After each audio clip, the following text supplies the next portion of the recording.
Where will the top NFL free agents land this offseason? In this video, I predict the destination for the top 50 NFL free agents this 2022 NFL free agency, giving you my prediction for their landing spots and 3 alternative team fits. My choices are based entirely on my opinion for what I feel makes sense both on the field schematically and off the field financially, meaning I have to see the fit. I am not going to force a signing just to make everyone in the comments happy. So I hope you understand that. Before I give you my NFL free agency predictions, make sure that you do spike that like button and subscribe for more BLV NFL free agency predictions just like this. Also, spike that notification bell to be notified when my latest prediction video drops. Let me know in the comment section below which free agents you want your team to sign. Let's kick off my predictions for the top 50 free agents with the quarterbacks. In the mess of a NFC South, it might not be a bad idea to run it back with Jameis Winston. Winston showed maturity in his decision-making process in 2021, and it might be tough for the Saints to find an upgrade without the allure of Sean Payton and the difficult cap situation. Winston can be enough to lead the Saints back to the playoffs in 2022. Mitchell Trubisky is the perfect backup for Daniel Jones with the Giants. You bring in a high competition backup who can force Daniel Jones to get better, and when Daniel Jones eventually goes down, which we've seen every season, then you have a backup who knows the system, who has a similar skill set, and has potential of his own. Remember, Trubisky is only 27 years old. He's a former first-round pick. In Brian Daboll's scheme, he took plenty of strides forward, and I believe Trubisky will follow Daboll to the Giants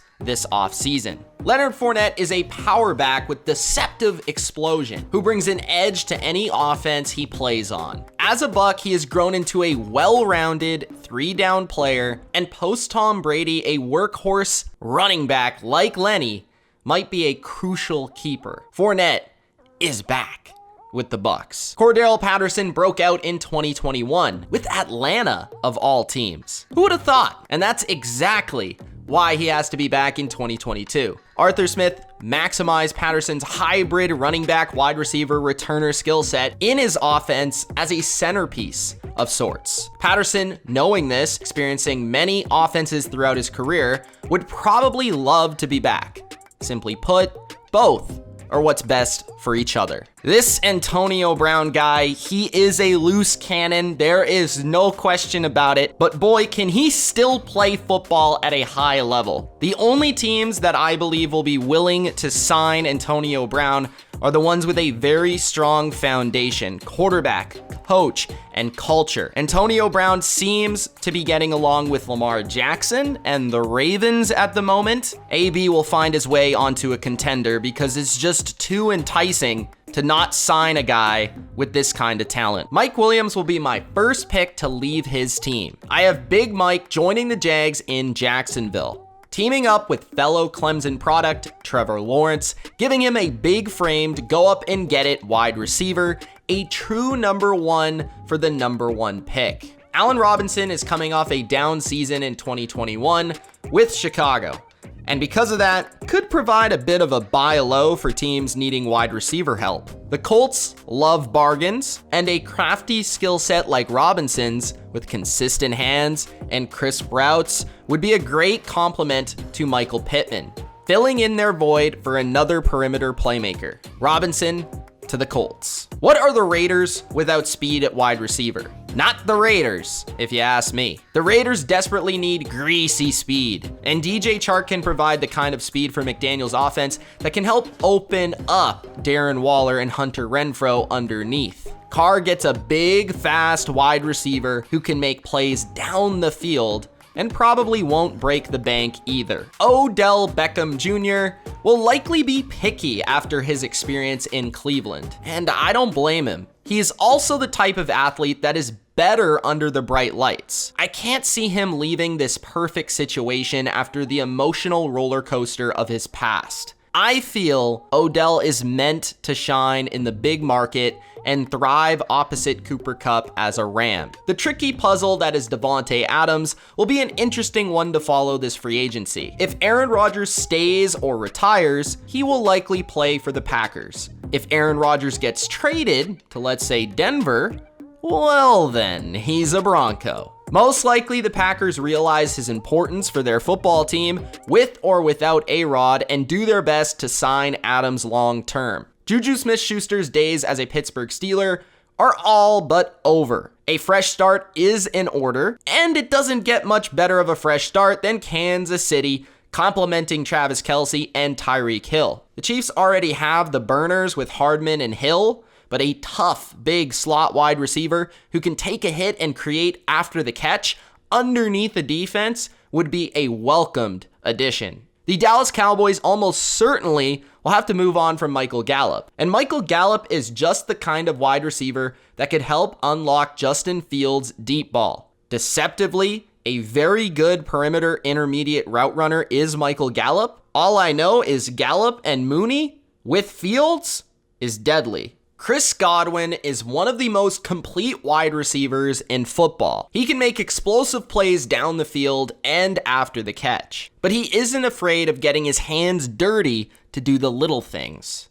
The Bucs have expressed multiple times how important Godwin is to their offensive scheme and football team. He is just now hitting his prime and seems like a loyal guy who wants to be a Buck for life. Mike Gesicki is the type of upgrade at tight end that the Chargers need. Joe Lombardi was in New Orleans during the Jimmy Graham years, and Gesicki carries a lot of the same freakish athletic traits of a go-up-and-get-it tight end who can also run deceptively crisp routes for his size. As a move tight end, Gesicki could be a superstar, catching passes from Justin Herbert for years to come. Dalton Schultz has been one of the most productive tight ends in the Cowboys system over the past 2 years.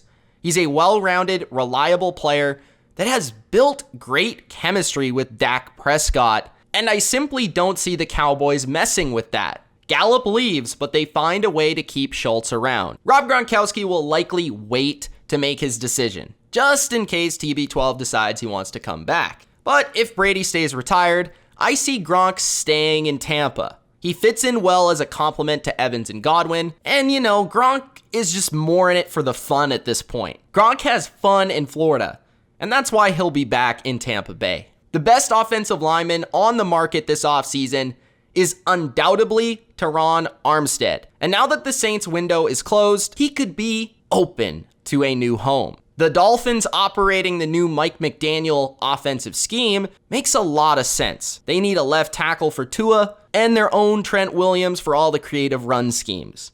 The Dolphins stop messing around with the offensive line and pay Armstead to become a Finn. Trent Brown has already experienced the big payday, and it didn't really work out for either party. So Big Trent will likely be cautious when hitting the market, and especially in leaving New England. As long as he gets a reasonable offer, I think he'll want to be back playing for Belichick, protecting Mac Jones, and mauling people into the dirt in the Patriots' power run scheme. Dwayne Brown is a vet still playing at a high level. He probably wants to play for a contender, and many contenders could use a short-term answer at tackle. One contender who needs offensive line help is, you guessed it, the Bengals. The job is simple for Dwayne Brown. Finish your career protecting Joe Burrow and chasing a ring. It's also simple for Orlando Brown. You don't trade assets to get a young cornerstone left tackle to protect your greatest asset in Patrick Mahomes to simply just let him walk a year later. Kansas City locks up Orlando Brown as their blindside protector for the foreseeable future. The former All-Pro guard Brandon Scherff has been stuck in Washington on the franchise tag for the past 2 seasons, and you have to think he wants out. The Panthers are desperate for an upgrade on the offensive line. Brandon Scherff fits the bill as a beast in the run game who can set the tone for the Carolina offense. James Daniels fits Brian Daboll's scheme as an athletic mover of a guard who can work in space. Daniels is young and can grow beside the rebuilding offense in New York. If Tomlinson does hit the market, I can't see the Niners having the money to compete with other guard-needy teams out there. The favorite to poach Tomlinson from San Francisco is definitely Mike McDaniel's Dolphins. I have a strong feeling a majority of the Fins' money will be spent on upgrading the offensive line. Pairing Armstead with Tomlinson would do exactly that. Connor Williams is likely going to leave the Cowboys. I think a team is going to be willing to overpay him for his services, given he's young. So that means he's going to fit into a team that is going to be maybe semi-rebuilding. And a perfect team for that is Jacksonville. They have multiple offensive linemen set to hit free agency, and Connor Williams would be the perfect answer to fulfill one of their biggest needs at guard, help protect Trevor Lawrence, and he definitely has the potential to be worth the investment. The Pittsburgh Steelers could use some physicality on their offensive line. They could also use a leader at center. Ben Jones is that answer. He's athletic enough to play in zone schemes. He's also powerful enough to play in more power schemes. He can help open a running game for Najee Harris, protect the upcoming quarterback for the future. Ben Jones just feels like the ideal Steeler. Ryan Jensen is a big, nasty, old-school offensive lineman who plays with an edge. He is capable of playing in any scheme, but his best fit remains in Tampa Bay, where the Bucks would love to keep their continuity up front. I could see Jensen leaving, but I believe Tampa Bay wants to compete moving forward without Tom Brady, and keeping their offensive line together is an essential start. Transitioning from the offensive side of the football to the defensive side of the football, let's talk about the big boys up front. A return to Arizona makes sense for both Calais Campbell and the Cardinals. The Cards were routinely gashed up the middle of their defense in 2021, and Campbell has been one of the best run defenders in football for about a decade now. Zona has been aggressive, signing older players on short-term deals who they feel still have juice. Campbell still has the juice, and a team up with J.J. Watt would be pretty fun to watch. The biggest reason Brandon Staley's defense failed to reach expectations in his first season with the Chargers is a lack of big people up front to take on and eat blocks versus the run. Akeem Hicks is a prototypical fit for Brandon Staley's scheme, who can cause havoc on the interior in both the run and the pass game. His presence in LA would greatly improve their lackluster defensive line.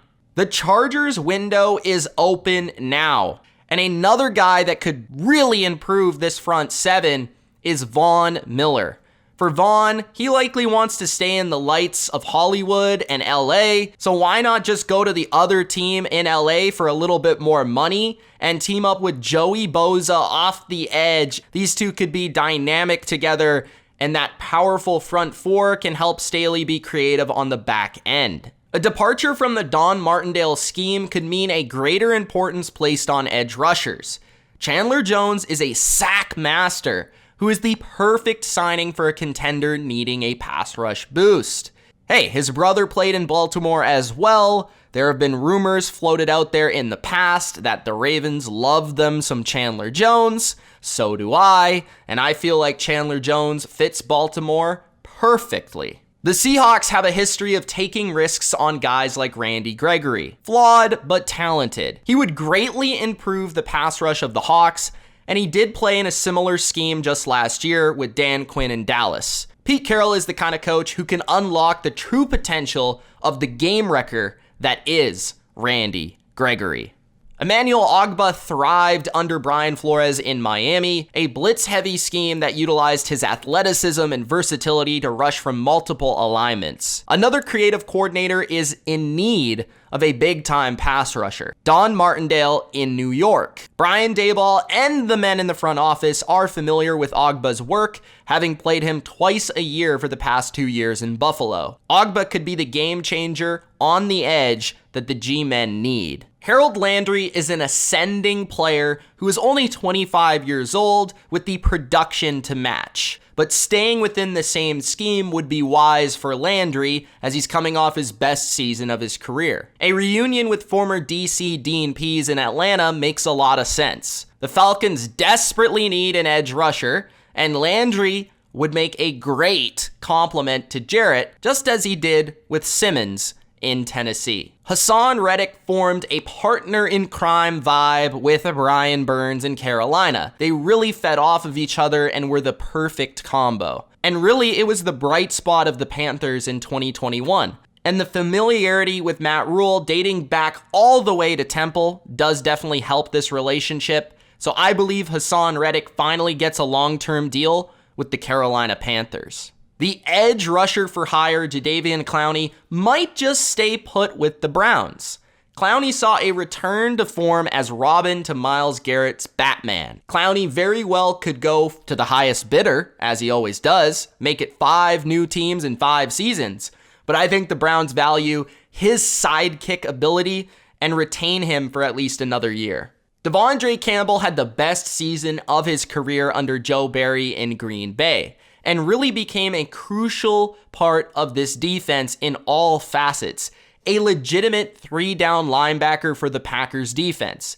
A defense that really hasn't had legitimate linebacker play in a while. So it would be a huge mistake to let him walk, and for Campbell, why would you want to play anywhere else?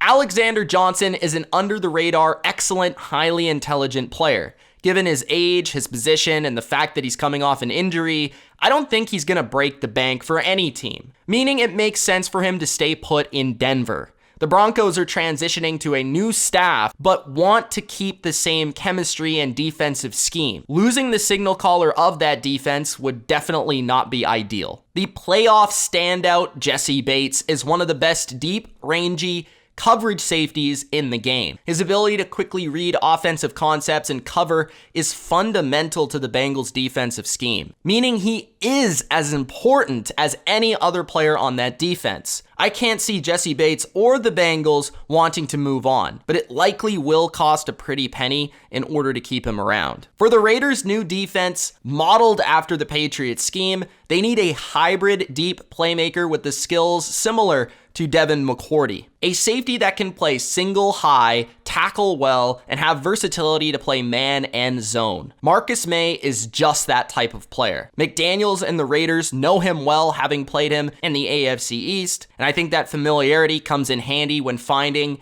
their leader of their secondary for years to come. Marcus May is a Raider. The Eagles' defensive system asks for intelligent, deep coverage safeties who can make plays on the football. It doesn't get much better than Marcus Williams, who can solve the Eagles' safety dilemma long term and fit Gannon's system to a T. Tyrann Mathieu may not be the elite playmaker that he once was, but he is still incredibly valuable to the Chiefs for his leadership, communication, and versatility. I'm not sure the Chiefs would recover if they lost Tyrann Mathieu. Spagnuolo's chess piece will be back. The Indianapolis Colts tend to live year to year at the cornerback position. So Casey Hayward, a vet, highly productive in Gus Bradley's scheme, makes sense for him to follow Bradley to Indianapolis, where he was just incredible last season with the Raiders. So if Hayward wants to continue to play at a great level at an older age, it makes all the sense in the world for Hayward to join the Colts. The Arizona Cardinals badly need a perimeter corner who specializes in man-to-man press coverage. Charvarius Ward has been extremely undervalued in Kansas City for his ability to remain sticky on top wide receivers. I believe the NFL has taken notice of Ward and will make more money than he would in Kansas City elsewhere. So the Cardinals wanting to upgrade that secondary makes sense to me. Kyle Fuller might just return to the NFC North, but not with the Bears. The Minnesota Vikings need to upgrade their perimeter cornerback spot. And in a new Fangio-esque system, it would be ideal to bring in a vet with familiarity and a history of high-level play in that system. Kyle Fuller could immediately upgrade the Vikings cornerback position, at least short term. Bryce Callahan is one of the most talented nickel corners in the NFL when he plays. The only problem is he is often injured. So the team that signs him has to not mind taking on risk. And a team that doesn't mind risk is the Philadelphia Eagles. They need to upgrade their back end, and if Callahan can stay healthy, this would be a home run steal of a pickup for the Eagles. Gus Bradley is out. Patrick Graham is in, formerly of the Giants. Graham loves corners who can play man and zone coverage, and we know coming from New England, McDaniels values coverage players. If they can't land J.C. Jackson, expect the Raiders to focus their attention on Carlton Davis, a well-rounded physical cornerback who plays with the mentality of a Raider. I honestly have no idea if J.C. Jackson will be back in New England, but based on the faith that Belichick will do what is right, JC should be back with the Patriots. Plus, trading Gilmore and then letting Jackson walk would be a very strange maneuver for a defensive scheme that typically values a lockdown number one corner. Under DeMeco Ryans, the San Francisco 49ers defense got a lot more creative and wanted to infuse more man coverage into their system. They just didn't have the bodies to do so. Enter Stephon Gilmore, who can be the team's new number one corner, play man, excel in zone, and upgrade this secondary. He might be the missing piece of this elite defense. Quandre Diggs has been an absolute ball hawk in the Seattle scheme, complementing Jamal Adams very, very well.